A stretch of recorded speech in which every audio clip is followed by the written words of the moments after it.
नमस्कार विद्यार्थी मित्रांनो, मी सहाय्यक प्राध्यापक वाय.के. चौधरी, वाणिज्य विभाग, केडीजम college, Nashik.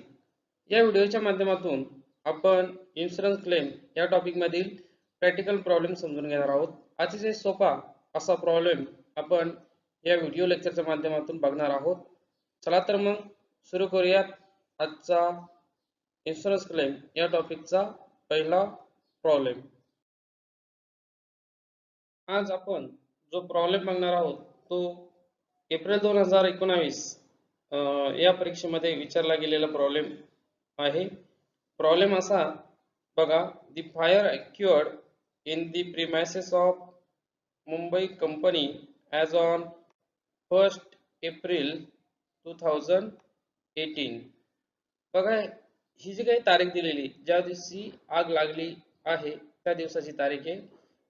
This is the fire occurred date 1st April 2018 and the business books and records were saved. The following information was obtained. Okay, so they have given us particular and amount column in rupees. So first we see here the purchases for the year ended 31st December 2017, rupees 60,000. It's mean the year we given here previous year, because the fire occurred in the year 2018 and the data we given here the previous year means last year data. So this purchases for the previous year, or we can say that last year purchases rupees 60,000, and the same period sales for the year ended 31st December 2017, rupees 90,000. This is also last year sale. And next they given us purchases from 1st January 2018 to 31st March 2018, means up to the date of fire. This is the current year data. It's mean the current year starting 1st January 2018 and the fire occurred 1st April 2018, means these purchases from the this fire occurred periods purchases at the beginning of the year and the fire up to the date of fires. That particular periods purchases given us here 36,000. म्हणजे वर्ष सुरू झाल्यापासून तर आग लागली तोपर्यंत आपण किती परचेसेस केलेले होते तर ते परचेसेस आपल्याला इथे दिलेले आहेत 36,000. हे आपण मेमोरंडम ट्रेडिंग अकाउंटला घेणार आहोत. त्याच पद्धतीने सेल्स पण सेम ड्युरेशनचे दिलेले आहेत. 1st January 2018 to 31st March 2018, rupees 50,000. Then stock on 31st December 2017, last इयरचा क्लोजिंग स्टॉक दिलेला आहे 31st December 2017. तुम्ही म्हणाल कसा ओळखला सर क्लोजिंग स्टॉक? तर क्लोजिंग स्टॉक हा इयर एंडच्या दिवशी आपण त्याचं व्हॅल्युएशन करतो, म्हणून 31st December 2017 किती दिलेला आहे 30,800. and the other stock also we are given us the stock on 1st January 2017, means it is the opening stock rupees 44,000. म्हणजे बघा आपल्याला क्लोजिंग स्टॉक 30,800 रुपये दिलेला आहे आणि ओपनिंग स्टॉक 1st January 2017 तो दिलेला आहे 44,000. and they also given us some adjustments. आपल्याला काय ऍडजस्टमेंट दिलेला आहे? पहिले ऍडजस्टमेंट बघू आपण. It was the practice of the company to value stock at 10% above cost. It's mean the problem is over valuation of stock. प्रॉब्लेमचे प्रकार असतात. काही वेळेला तुम्हाला अंडर व्हॅल्युएशन ऑफ स्टॉक विचारला जाईल, काही वेळेला ओव्हर व्हॅल्युएशन ऑफ स्टॉक, काही वेळेला एकच प्रॉब्लेम मध्ये ओव्हर व्हॅल्युएशन पण राहील आणि अंडर व्हॅल्युएशन पण राहील, काही वेळेला ॲबनॉर्मल आयटम्स राहतील किंवा त्यालाच आपण ॲबनॉर्मल गुड्स असंही म्हणतो. तर असे वेगवेगळे प्रकार आपल्याला मध्ये बघायचा. हा प्रकार आहे ओव्हर व्हॅल्युएशन ऑफ स्टॉक. म्हणजे फॉर एक्झाम्पल स्टॉकची व्हॅल्यू होती 1 लाख, पण कंपनीची प्रॅक्टिस म्हणून कंपनीने त्यांच्या रजिस्टरमध्ये ती 1,10,000 दाखवली गेली असं आपण सांगू शकतो. म्हणजे 10% ॲडिशनल कॉस्ट. जे काही स्टॉकची किंमत 100 रुपये असेल तर ती 110 रुपये शो केली गेली. तर मग आपल्याला ती किंमत परत 100% करून घ्यायची, म्हणजे stock recorded at the cost. म्हणून आपल्याला स्टॉकची किंमत परत 100% करावं लागेल, हे तुम्ही इथं लक्षात घ्यायचंय. दुसरी ऍडजस्टमेंट आपल्याला stock saved valued at cost ₹4000. आपला स्टॉक सॅलरी दिलेले रुपीज 4000, म्हणजे आग लागली त्यावेळेला आपण किती माल वाचवू शकलो, तर आपण 4000 रुपयांचा माल आपण वाचवू शकलेलो आहोत इथे. म्हणून ती अमाऊंट आपल्याला जो काही stock on the date of fire असेल त्यामधून हे 4000 रुपये लेस होतील आणि मग आपल्याला ऍक्च्युअल लॉस ऑफ स्टॉक मिळेल. आणि इन्शुरन्स पॉलिसी वॉज ₹21,000. आता ह्या प्रॉब्लेम मध्ये आपल्याला इन्शुरन्स पॉलिसी दिलेली आहे. ज्या वेळेला इन्शुरन्स पॉलिसी प्रॉब्लेम मध्ये दिलेली असेल त्यावेळेला आपल्याला ऍव्हरेज क्लॉज ऍप्लिकेबल असतो. म्हणजे हे एक प्रकारचे हिंट आहे, ज्या वेळेला प्रॉब्लेम मध्ये इन्शुरन्स पॉलिसी दिलेली असेल त्यावेळेला त्या प्रॉब्लेमला आपल्याला ऍव्हरेज क्लॉज हा ऍप्लिकेबल असेल. पण इथे तुम्हाला या प्रॉब्लेम मध्ये ऑलरेडी दिलेलं आहे त्यांनी, there was an average clause in this policy. हे दिलेलं नसेल आणि ऍव्हरेज पॉलिसी दिलेली असेल तर तुम्ही समजायचं का प्रॉब्लेम ऍव्हरेज क्लॉजचा प्रॉब्लेम आहे. आणि मग त्यावेळेला आपल्याला एक फॉर्म्युला वापरावा लागतो. फॉर्म्युला असा, claim is equal to loss of stock into amount of policy upon stock on the date of fire. तो खूप सोपा आहे, जेव्हा तुम्ही प्रॅक्टिस कराल त्यावेळेला तुम्हाला तो बरोबर लर्न होऊन जाईल. आणि त्यांनी आपल्याला सांगितलंय calculate the amount of claim to be presented to insurance company for loss of stock method. आणि आपल्याला क्लेम कोणत्या मेथडने काढायचा आहे, लॉस ऑफ स्टॉक मेथडने आपल्याला सॉल्व्ह करायचं आहे. तर आपण पहिल्या व्हिडिओमध्ये बघितलं होतं लॉस ऑफ स्टॉक कॅल्क्युलेट करण्याच्या ज्या काही स्टेप्स आहेत त्या स्टेप मी परत एकदा इथे रिवाइज करतो. Step first, prepare a trading account and to find out the gross profit. Second, to ascertain the GP rate or GP ratio. Third, preparing memorandum trading account and find out the amount closing stock on the date of fire. Fourth step, prepare actual loss of stock statement. And last one, calculate the amount of claim. अतिशय सोप्या अशा 5 method आहे, ज्यामध्ये सुरुवातीला आपण memorandum trading account तयार करतो, नंतर आपण जीपी रेशो फाइंड आउट करतो, memorandum trading account find out करतो तयार करतो आणि क्लोजिंग स्टॉक आपण हा म्हणजे फायर लागली त्या दिवशी किती आपल्याकडे स्टॉक शिल्लक होता ते आपण त्यामध्ये फाइंड आउट करतो. चौथ्या याच्यामध्ये ऍक्च्युअल लॉस ऑफ स्टॉक आपण फाइंड आउट करतो आणि शेवटी इन्शुरन्स कंपनीला क्लेम करण्यासाठी आपल्याला लॉस ऑफ स्टॉक च्या मेथडने क्लेम आपल्याला काढावा लागतो. अशा पद्धतीने आपल्याला प्रॉब्लेम सॉल्व्ह करायचा आहे. So before start the solution, we write down here summary. Date of fire 1st April 2018. Problem type overvaluation of stock. Stock salvage ₹4000 and amount of policy ₹21,000. म्हणजे प्रॉब्लेम सोडवण्या अगोदर आपण इथे थोडक्यात प्रॉब्लेम मध्ये महत्त्वाचं काय काय दिलेलं आहे, काय काय गोष्टी महत्त्वाच्या आहे त्या आपण इथे लिहून घ्यायच्या आहेत. Date of fire 1st April 2018.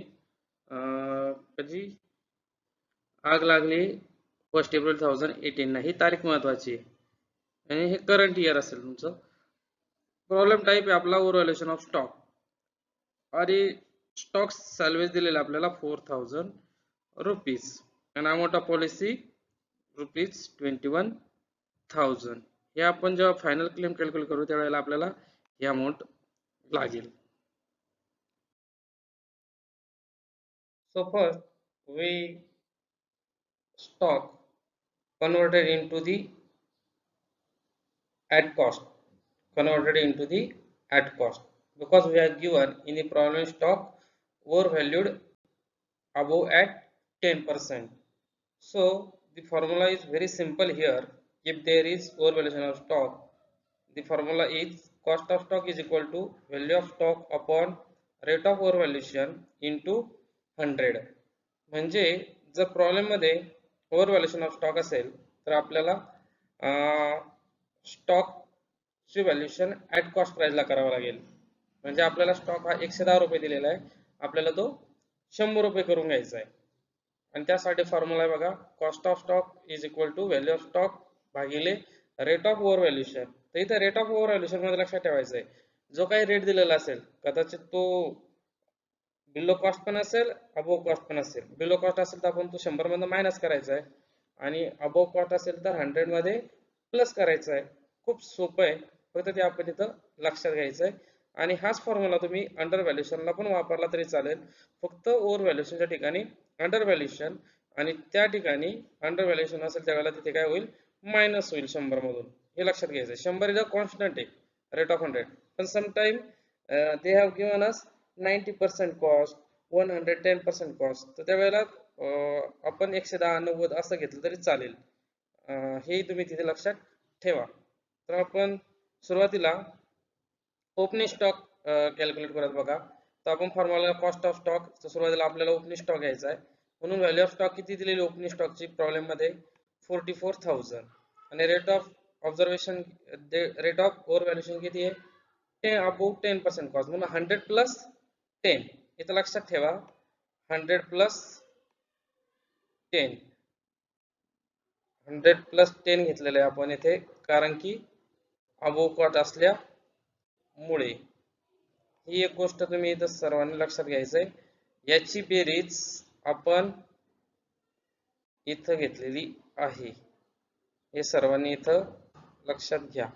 110 कसं आलंय, 100 plus 10% above cost, 10% above cost into 100, and the resulting figure is here rupees 40,000. So this is the calculation you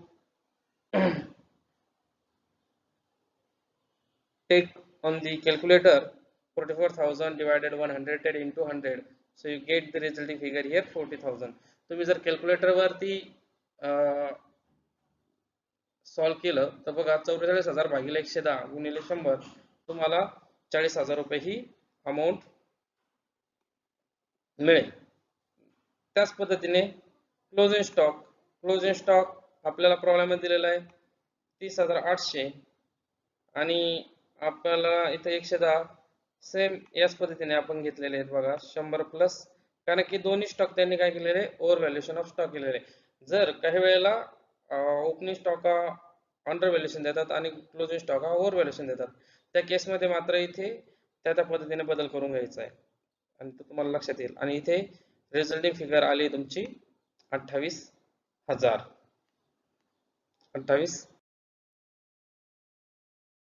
After valuation of the stock, we first prepare trading account for the year ended 31st December 2017. So this is the ledger, debit side and credit side. Here we recorded these four figure, that is to opening stock, to purchases, buy sale, by closing stock. We get these all four in the problem, but here we have valued the opening stock. In problem we have given the figure 44,000, but we recorded at cost, so 10% above cost, so we deduct the 4,000 and the stock valuation opening stock rupees 40,000, same as closing stock 28,000, and the remaining figure items to purchases 60,000, buy sales 90,000. You all know that purchase is always recorded at debit side and buy sales on the credit side of trading account. So this is the trading account, and what we will find here, the balance figure, gross profit. So we take first here, credit side is bigger than debit side, so credit side is here 1,18,000, then debit side same 1,18,000, and the resulting figure is here gross profit 18,000. We got the figure here 18,000 as a gross profit. It is very simple, easy to understand. Okay. Now next we calculate GP ratio, or we can say that GP rate. With the help of the formula, gross profit ratio is equal to gross profit upon net sale into 100. So here gross profit ratio is equal to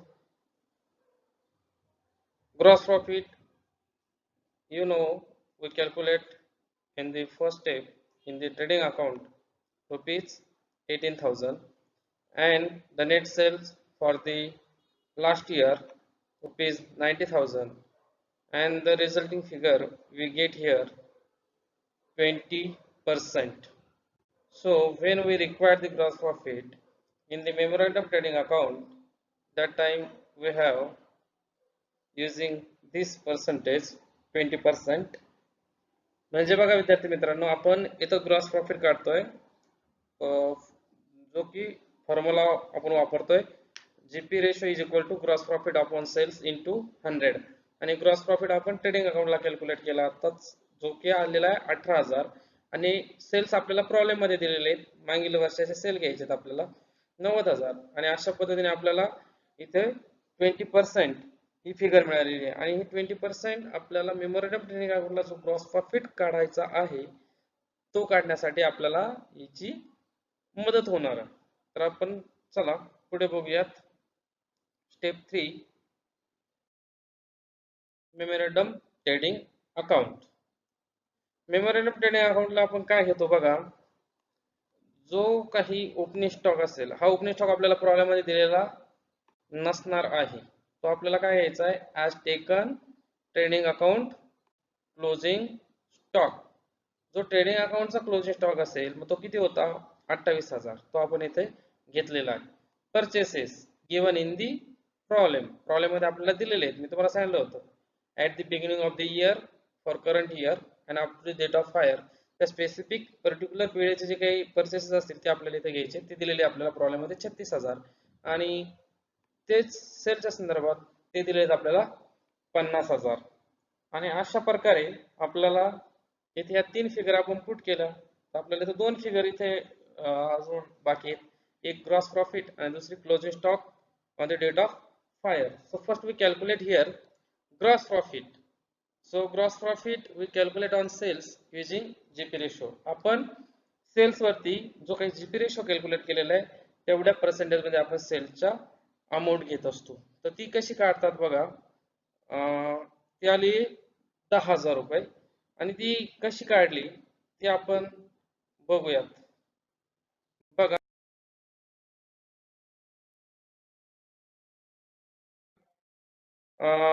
जो काही gross profit काढलाय आपण 10,000, तो बघा या फॉर्म्युलाचा वापर करून आपण काढलेला आहे. Gross profit is equal to gross profit ratio into net sales, जे की करंट इयरचे सेल्स असतील. इथं लास्ट इयरचे सेल्स घ्यायचे नाहीये, don't take it here sales last year, only take current year sales, and then GP is equal to 20%, that is 20 upon 100 into 50,000, and the resulting figure is here. इथे बघा 20% म्हणजेच काय, 20 भागिले 100, म्हणून नाहीतर आपण 20% गुणिले डायरेक्ट 50,000 घेतलं तरी काही हरकत नाही. पण आपण इथे लक्षात घ्यायचंय का, तुम्हाला समजण्यासाठी मी या पद्धतीने करून घेतलेलं आहे. किंवा कॅल्सीवरती तुम्ही डायरेक्ट 50,000चा 20% किंवा तुम्ही तोंडी काढू शकता 10,000 रुपये, पण तुम्ही रिस्क घ्यायची नाही, कॅल्क्युलेटरचाच वापर करायचा आहे. आणि आपली फिगर इथं बघा आली अमाऊंट 10,000, जी की आपण मेमोरेंडम ट्रेडिंग अकाउंटला आपण रेकॉर्ड केलेली आहे. आपण आता पुढे जाऊयात. बघा, ग्रॉस प्रॉफिटची फिगर इथे घेतल्यानंतर बघा आता डेबिट साइडला 28,000, 36,000 आणि 10,000, आणि इकडे बघा क्रेडिट साइडला फक्त किती आहेत, 50,000. म्हणून कोणती साइड मोठी, debit side. So debit side is bigger than credit side. So first we take total here on the debit side rupees 74,000. Same total taken on the side credit side rupees 74,000, and the resulting figure here by closing stock, this is also known as stock on the date of fire. म्हणजे ज्या दिवशी आग लागली त्या दिवशी आपल्याकडे किती stock शिल्लक होता तो आपल्याला इथे मिळणार आहे. बघा तो किती आहे 24,000. अशा पद्धतीने विद्यार्थी मित्रांनो आपल्याला हा स्टॉक मिळालेला आहे. ज्या दिवशी आग लागली त्या दिवशी आपल्याकडे किती माल शिल्लक होता 24,000 रुपयांचा माल आपल्याकडे शिल्लक होता. हे इथे तुम्ही लक्षात घ्यायचं आहे. हे अतिशय महत्वाचं आहे. On that date when fire occurred, that time closing stock on the date of fire rupees 24,000. Okay, easy. All right, so next we calculation of actual loss of stock. So first we take here the closing stock on the date of fire. It is also known as SODF, rupees 24,000. We calculate in the memorandum trading account this figure here 24,000, and the value of stock salvage subtracting here. So stock salvage means those goods not affected by fire. का जो माल आगीपासून वाचवलेला आहे तो माल म्हणजे काय stock सॅल्वेज, आणि तो आपल्याला प्रॉब्लेम मध्ये दिलेला आहे रुपीज 4,000. आणि अशा पद्धतीने आपल्याला रिझल्टिंग फिगर मिळेल रुपीज 20,000. ज्या दिवशी आग लागली त्या दिवशी आपला खरा लॉस किती झालेला होता, ऍक्च्युअल लॉस ऑफ स्टॉक 20,000, म्हणजे आपला होता 24,000, पण त्यापैकी 24,000पैकी आपण 4,000 रुपयांचा स्टॉक काय केला होता, वाचवला होता, तो सेव्ह केला होता आगीपासून, म्हणून खरा आपला लॉस किती आहे 20,000. आणि आता आपण लास्ट स्टेप कडे जाऊयात जी असेल आपली. So in the last step we calculate the amount of claim. So in that problem we have given the policy amount and also given us the average clause. So policy amount given in the problem and the policy amount less than stock on the date of fire and loss of stock. Here average clause applicable. Using the following formula calculate the claim amount. That is the claim formula is claim is equal to loss of stock into amount of policy upon stock on the date of fire. म्हणजे काय, ज्या वेळेला policy आपल्याला policy म्हणून आपल्याला problem दिलेली असेल आणि पॉलिसीची किंमत ही जर stock on the date of fire किंवा लॉस ऑफ स्टॉक या दोघांपेक्षा कमी असेल तर त्यावेळेला ॲव्हरेज क्लॉज काय होतो, ऍप्लिकेबल होतो. आणि त्यासाठी फॉर्म्युला आहे claim is equal to loss of stock into amount of policy upon stock on the date of fire, and the putting the figure in the formula. आणि सूत्रामध्ये आपण अमाऊंट टाकल्यानंतर बघा लॉस ऑफ स्टॉक जो आपण चौथ्या step मध्ये काढला होता 20,000 20,000, amount of policy given in the problem 21,000 त्याची प्रॉब्लेम मध्ये दिलेली होती, आणि stock on the date of fire rupees 24,000 we have calculated the memorandum trading account, की जो आपण मेमोरंडम ट्रेडिंग अकाउंट मध्ये क्लोजिंग बॅलन्स का जो बॅलन्स फिगर म्हणून आपण कॅल्क्युलेट केलेला होता. अशा पद्धतीने विद्यार्थी मित्रांनो क्लेम अमाऊंट असेल 17,500 जे आपल्याला इन्शुरन्स कंपनी कडे क्लेम म्हणून सादर करावायचे आहे. आणि so final claim amount is rupees 17,500. So this is the very simple and basic problem we have solved here with the help of this 5 step. So in the next video we will solve another problem for the topic insurance claim by loss of stock method. Thank you very much.